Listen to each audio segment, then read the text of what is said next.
Hello বন্ধুরা, শুভ সন্ধ্যা সকলকে। আজকে অনেক খুশির একটা দিন আমার কাছে। তো আমি এভাবে কোনো দিন ভিডিও বানাইনি, এটাই আমার প্রথম ভিডিও। তো জানি না, ইচ্ছে হলো যে ভিডিওটা রেখে দিই ইউটিউবে।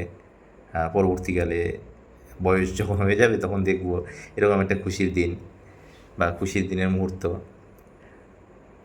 তো ভাবলাম আপনাদের সাথে শেয়ার করি। বলি, আমি মাস্টার ডিগ্রি করেছি, আমার সাবজেক্ট ম্যাথমেটিক্স। তো গ্র্যাজুয়েশন তো 2019-এ করেছি। তো মাস্টার ডিগ্রিটা সেইভাবে তো মাস্টার ডিগ্রিতে শেখা হয় নাই, মোটামুটিভাবে শেখা হয়েছে। মেইনলি শিখেছিলাম ওই গ্র্যাজুয়েশনের পার্টটা খুব ভালো মতো করছিলাম আর কি। মানে উম, খুব মজাও পেয়েছিলাম আর কি তখন অঙ্ক করে। সারাদিন অঙ্ক করতাম। যাকগে, আহ, তো এবার মাস্টার ডিগ্রি করার পর আমি এই কিছুদিন হলো মানে ব্যাংকের জবটা পেয়েছি, আরআরবি অফিস অ্যাসিস্ট্যান্ট। এইবার জানুয়ারিতেই পেয়েছি। তো 3-4 মাস তো হলো জব করছি। তো এবার আজকে আহ, ওই আমার একটা জিআরএফ অ্যাওয়ার্ডটা আজকে দিয়েছে। আমি আবার এই যে net exam, CSI net exam, সেটা আবার প্রতিবার দিই। প্রতিবার দিই বলতে কোনো কোনো বার তো মিস যায়, আলাদা ব্যাপার। মোটামুটি 4-5 বার এর মতো দিয়েছি। তো 4-5 বারের মধ্যে আমি 3 বার কোয়ালিফাই করলাম। হ্যাঁ, 5 বার সম্ভবত দিয়েছি। তো তার মধ্যে 3 বার কোয়ালিফাই করছি, প্রথমবার তো হয় নাই।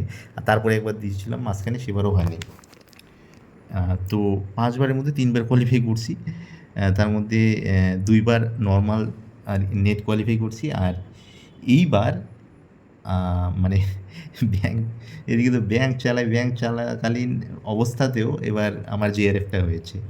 এটা কি বলবো, একটা অসাধারণ একটা মুহূর্ত আমার কাছে। কারণ যদিও আমি আমার চাকরি করতে হচ্ছে, গভর্নমেন্ট সার্ভিস করতে হচ্ছে, তারপরেও আমার মন জুড়ে অঙ্ক, মন জুড়ে ম্যাথমেটিক্স। আমি সুযোগ পেলেই টিউশন পড়াই। যদিও এখন আগে তো টিউশন অনেক পড়াতাম।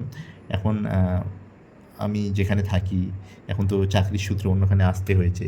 সেখানেও আমি স্টুডেন্ট খুঁজে নিয়েছি এবং স্টুডেন্ট পড়াই, যাতে করে ম্যাথ যে টপিকটা, তার সঙ্গে আমি কানেক্টেড থাকতে পারি। একটা সামঞ্জস্য যাতে থাকে অঙ্কের সঙ্গে সবসময়।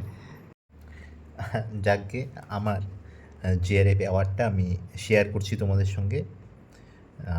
ভিডিওটি ভালো লাগলে লাইক, কমেন্ট করতে পারো। আর কোনো প্রশ্ন যদি থাকে অবশ্যই কমেন্ট করো।